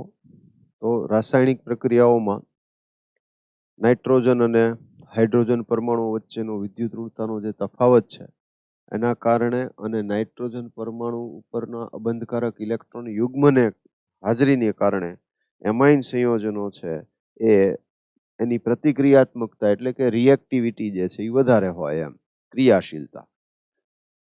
તો એમાઇન સંયોજનો છે એ નાઇટ્રોજનના અબંધકારક ઇલેક્ટ્રોન યુગ્મને કારણે એ કેન્દ્ર અનુરાગી પ્રક્રિયાઓ SN પ્રક્રિયાઓ છે એ કરે છે. અહીંયા આગળ આપણા માટે ઇનિશિયલી જો જોઈએ તો હાઇડ્રોજનના કારણે જે પ્રક્રિયાઓ થાય છે તો એવું કહી શકાય કે એમાઇન સંયોજનો છે એ એમાઇન સંયોજનોનું બેઝિક લક્ષણ. તો એમાઇન સંયોજનો છે એ એન બોન્ડ એચ બંધ તૂટવાને કારણે તો પ્રક્રિયા થાય, પણ એમાં મુખ્ય ભાગ ભજવે છે એ નાઇટ્રોજન પરનું અબંધકારક ઇલેક્ટ્રોન યુગ્મ ભાગ ભજવે છે. તો એમાઇન સંયોજનો બેઝિક હોય તો એ પોતે બેઝ તરીકે, તો HX છે એ કોઈ એસિડ છે તો R બોન્ડ NH2 બેઝ છે, અને એ રીતે નાઇટ્રોજન પોતાનું ઇલેક્ટ્રોન યુગ્મ આપી અને H+ ને પોતાની સાથે જોડે એટલે R બોન્ડ NH3+ અને X- જોડાયેલો રહે તો ક્ષાર બનાવે. તો એસિડ અને બેઝ વચ્ચેની રાસાયણિક પ્રક્રિયાથી ક્ષાર બને એવું શીખી ગયા. એનો અર્થ એમ થયો કે આ જે પદાર્થ છે એ બેઝ તરીકે વર્તે છે. એનિલિન હોય તો એનિલિનિયમ ક્લોરાઇડ છે એ આપણને મળશે. તો એ રીતના આ બે પ્રક્રિયાથી આપણે એનો બેઝિક સ્વભાવ છે એ દર્શાવી શકીએ. એટલે કદાચ એવું કે એમાઇન સંયોજનો છે એની બેઝિક સ્વભાવ ધરાવતી બે પ્રક્રિયાઓ લખો કે પ્રક્રિયા લખો તો આપણે આ રીતે લખવું જોઈએ. બેમાંથી એક પ્રક્રિયા કે બે પ્રક્રિયા કીધી હોય તો મારી દ્રષ્ટિએ આ બે લખવી જોઈએ, કારણ કે આ જનરલ ફોર્મમાં થઈ ગઈ ને આ પર્ટિક્યુલર થઈ ગયું. બરાબર? તો આ પ્રકારે આપણે એને દર્શાવી શકીએ. આ વાત પહેલી થઈ. નેક્સ્ટ જો લઈએ તો આ જે સંયોજનો છે પાછા, એટલે કે જે તમને ક્ષાર મળ્યો એ ક્ષારની NaOH સાથે પ્રક્રિયા કરાવો એટલે ફરી પાછો આપણને RNH2 પુનઃ પ્રાપ્ત થાય છે. બરાબર? એમાઇન ક્ષાર પાણીમાં દ્રાવ્ય હોય છે. ક્ષાર છે ને, ધન આયન ઋણ આયન છે એટલે પાણીમાં દ્રાવ્ય હોય, પરંતુ ઈથર જેવા કાર્બનિક દ્રાવકમાં એ કેવા હશે? અદ્રાવ્ય, કારણ કે ઈથર છે એ અધ્રુવીય થઈ ગયું. એટલે એમાં પાણીમાં એ ક્ષારની વાત કરે છે એટલે આ ધ્યાન રાખવાનું કે એમાઇન ક્ષાર પાણીમાં દ્રાવ્ય હોય છે. એમાઇન સંયોજનોની વાત નથી કરતા. એમાઇન સંયોજનોની વાત આગળ કરી ગયા ભૌતિક ગુણધર્મમાં એ જ પ્રમાણે. આ પ્રક્રિયા પાણીમાં અદ્રાવ્ય બેઝિક ન હોય એવા કાર્બનિક સંયોજનોમાંથી એમાઇન સંયોજનોને અલગ કરવા માટેનો આધાર છે. આવી રીતના આપણે કોને અલગ કરી શકીએ? તો કે પાણીમાં અદ્રાવ્ય હોય અને બેઝિક ન હોય એવા કાર્બનિક સંયોજનોમાંથી એમાઇન સંયોજનને અલગ કરવા હોય તો આ રીતે બેઝ ઉમેરી અને એમાઇનને અલગ કરી શકીએ. એમાઇન સંયોજનોની ખનિજ એસિડ સંયોજનો સાથેની પ્રક્રિયા એમોનિયમ ક્ષાર બનાવે છે, જે દર્શાવે છે કે એમાઇન સંયોજનો સ્વભાવે બેઝિક છે. R bond NH2 + H2O, R bond NH3+ + OH-, બરાબર, જલીય દ્રાવણમાં એ RNH3+ આપે છે અને OH- મુક્ત થાય છે ને એટલે એના જલીય દ્રાવણ છે એ બેઝ હોય, અને અબંધકારક ઇલેક્ટ્રોન યુગ્મ જે નાઇટ્રોજન ઉપર છે એના કારણે એ લુઈસ બેઝ તરીકે વર્તે છે. અને એનું Kb નું સૂત્ર તારવવા માટે થઈને તમે આ પ્રકારનું લઈ શકો. હવે આ બધી ચર્ચાઓ એ આપણે એસિડ બેઝ વાળા પાર્ટ ની જે અલગથી લીધેલું છે ને એમાં બેઝ વાળો જે પાર્ટ છે એની અંદર આપણે આ બધી વિગતો ડિટેલમાં સમજાવી છે. એટલે અહીંયા આગળ હવે હું ડિસ્કશન નથી કરતો. એક માત્ર ટેબલ જે આપે છે P of Kb નું, તો એને આપણે સમજી લઈએ અને મહત્વના મુદ્દાઓને જસ્ટ હું તમને કહેતો જાઉં, રિવાઇઝ ખાલી કરાવું એમ. બરાબર? તો Kb નું મૂલ્ય જેટલું વધુ હોય એટલો એ વધારે પ્રબળ બેઝ ગણાય, અથવા P of Kb નું મૂલ્ય જેટલું ઓછું હોય એટલો પ્રબળ બેઝ ગણાય. એમોનિયા છે એ વચ્ચેના ભાગમાં એટલા માટે કે આપણે એવું કહીએ છીએ કે એમોનિયાના ડેરિવેટિવ્સ છે આ બધા. એટલે એમોનિયામાંથી આ એમાઇન સંયોજનો આપણને મળે, એના એક હાઇડ્રોજનને દૂર કરીને આલ્કાઇલ કે એરાઇલ ગ્રુપ દાખલ કરવાથી. એમોનિયાના P of Kb નું મૂલ્ય 4.75 છે. તો એલિફેટિક એમાઇન સંયોજનો છે એ કે જેમાં +I આવતી હોય એના કારણે +I ના કારણે બેઝની પ્રબળતા વધે, +I+M ને કારણે, જ્યારે -I કે -M ને કારણે બેઝની પ્રબળતા ઘટે. તો આટલું કોમનલી તમારે યાદ રાખવું જોઈએ અથવા તમને આવડતું હોવું જોઈએ. પી ઓફ કેબી નું મૂલ્ય તો આલ્કાઇલ એમાઇન સંયોજનો માટે 3 થી 4.22 હોય. ધ્યાન રાખવાનું. કોના માટે છે? આલ્કાઇલ એમાઇન માટે. કોની વચ્ચેનું મૂલ્ય છે? 3 થી 4.22 ની વચ્ચેનું મૂલ્ય છે. એટલે એમોનિયા કરતા વધુ બેઝિક છે. આ કયા? એલિફેટિક એમાઇન સંયોજનો. એરોમેટિક ન હોય તેને એલિફેટિક કહેવાય. હા, આમાં JEE માં નીટમાં ક્યારેક બહુ બેઝિક ક્વેશ્ચન આવે ને એ ખોટા કરીને આવે છે હોશિયાર છોકરા. એને એ નથી ખબર હોતી. બરાબર? એરોમેટિક ન હોય એ બધા શું કહેવાય? એલિફેટિક કહેવાય. બરાબર? પછી સાયક્લિક અને એલિસાયક્લિક. તો એ સાયક્લિક એટલે બિનચક્રીય થયા. એલિસાયક્લિક એટલે ચક્રીય ખરા પણ એલિફેટિક હોય એવા ચક્રીય અથવા તો એરોમેટિક ન હોય એવા ચક્રીય સંયોજનો. એના માટે એલિસાયક્લિક શબ્દ વપરાશે. રાઈટ? તો વચ્ચે મને યાદ આવી ગયું એટલે તમને કહી દીધું. અને બહુ સિમ્પલી આપણે એ ક્લાસિફિકેશન છે એ બધું વર્ગીકરણ આપેલું છે GOC વાળા પાર્ટની અંદર. હા, આપણે ખાલી ડિસ્કશન કરવી છે એ આ ટેબલની થોડી ડિસ્કશન છે એ કરી લઈએ આપણે. તો અહીંયા આગળ મિથેનેમાઇન 3.38, એન મિથાઇલ મિથેનેમાઇન આ 1 ડિગ્રી થયો, આ 2 ડિગ્રી થયો, એ 3.27. NN ડાયમિથાઇલ મિથેનેમાઇન એટલે 3 ડિગ્રી થયો, એ 4.22 છે. તો અહીંયા આગળ તમે જોઈ શકો કે 2 ડિગ્રીનું મૂલ્ય જે છે 3.27 ને 3 ડિગ્રી 4.22 એટલે સૌથી ઓછું મૂલ્ય છે એ 2 ડિગ્રીનું થયું. ત્યાર પછી 1 ડિગ્રી ને પછી 3 ડિગ્રી. તો એ મિથાઇલ માટે આ સાચું છે. 231 213 સોરી. હા, મિથાઇલ માટે CH3 માટે શું થઈ ગયું? 2 ડિગ્રી 1 ડિગ્રી અને 3 ડિગ્રી. 213 યાદ રાખવાનું. અને મિથાઇલ સિવાયના કોઈ આલ્કાઇલ ગ્રુપ હાજર હોય ત્યારે 231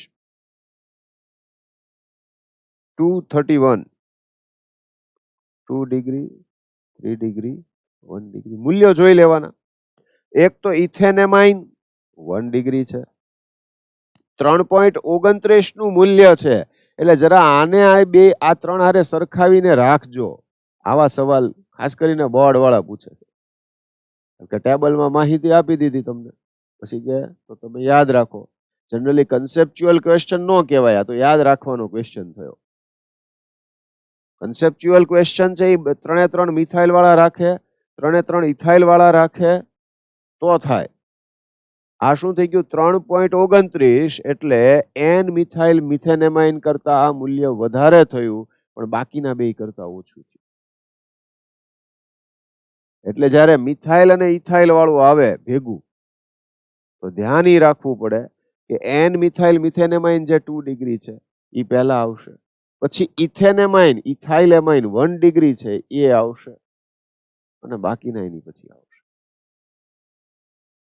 એવો ક્યાંક પ્રશ્ન આવે છે, આપણે ત્યાં ફરીથી ચર્ચા કરીશું, પણ ટૂંકમાં આ ધ્યાન રાખવાનું છે આમાં. બાકી તો જુઓ તો આ 1 ડિગ્રીનું 3.29, 2 ડિગ્રીનું 3 ને 3 ડિગ્રીનું 3.25 એટલે આમાં 2 ડિગ્રી પછી 3 ડિગ્રી પછી 1 ડિગ્રી થઈ ગયું. પી ઓફ કેબી નું મૂલ્ય જેમ ઓછું એમ બેઝની પ્રબળતા વધુ. બેન્ઝીન એમાઇન ની વાત કરીએ તો 9.38 એટલે બેન્ઝીન ઉપર NH2 એનિલિન. ફિનાઇલ મિથેનેમાઇન 4.70 જો આ 2 ડિગ્રી થઈ ગયો, ઘટી ગયું પી ઓફ કેબી નું મૂલ્ય એટલે બેઝની પ્રબળતા વધી ગઈ. એન મિથાઇલ એનિલિન સોરી આ ફિનાઇલ મિથેનેમાઇન એટલે C6H5 CH2NH2 થયું. હા, એલિફેટિક થયો. અરે હા, CH2NH2 એમાઇન કેવો થઈ ગયો? CH2NH2 છે ને, આ એરોમેટિક રિંગ છે પણ એની જોડે ડાયરેક્ટ NH2 નથી તો ફિનાઇલ મિથેનેમાઇન થઈ ગયો. એટલે આ લોન પેર રેઝોનન્સમાં જતું નથી એટલે એનું મૂલ્ય છે એ બહુ નીચું છે પી ઓફ કેબી. બરાબર? પણ એન મિથાઇલ એનિલિન એટલે શું થયું? C6H5NH CH3 થયું. એટલે આ લોન પેર બેન્ઝીન સાથે સંસ્પંદનમાં જાય એટલે બેઝની પ્રબળતા ઘટે. એટલે 9.30 પણ CH3 ની પ્લસ આઈ ને કારણે વધુ છે. બેન્ઝીન એમાઇન એટલે એકલું C6H5NH2. કયું? આ 9.38 ને આ 9.30. બરાબર. NN ડાયમિથાઇલ એનિલિન હજી એક CH3 મૂકી દો તો 2 પ્લસ આઈ થઈ ગઈ એટલે P ઓફ KB હજી ઘટી ગયું. બરાબર છે. તો અહીંયા NN ડાયમિથાઇલ એનિલિન છે એની બેઝ તરીકેની પ્રબળતા વધુ છે. કારણ કે P ઓફ KB નું મૂલ્ય જેટલું ઓછું એમ બેઝ તરીકેની પ્રબળતા વધુ. એટલે અહીંયા પણ થોડુંક ધ્યાન રાખવું પડે કે જો બેન્ઝીન રિંગ સાથે ડાયરેક્ટલી હોય તો ત્યારે 3 ડિગ્રી છે, પછી 2 ડિગ્રી છે, પછી 1 ડિગ્રી છે. બરાબર. તો આ મેઇનલી લાર્જલી ટેબલ જે છે એની વાત આપણે કરવાની હતી એ કરી.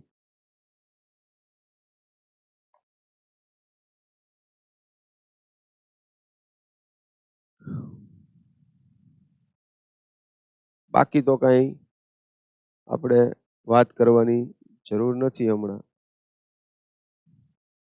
આ બધા એના ઉદાહરણ છે અને બાકી ડિટેલમાં વાત છે એ આપણે કરી ગયા છીએ. થોડાક પ્રશ્નો છે એ આપણે અહીંયા આગળ જોઈ લેશું. બરાબર.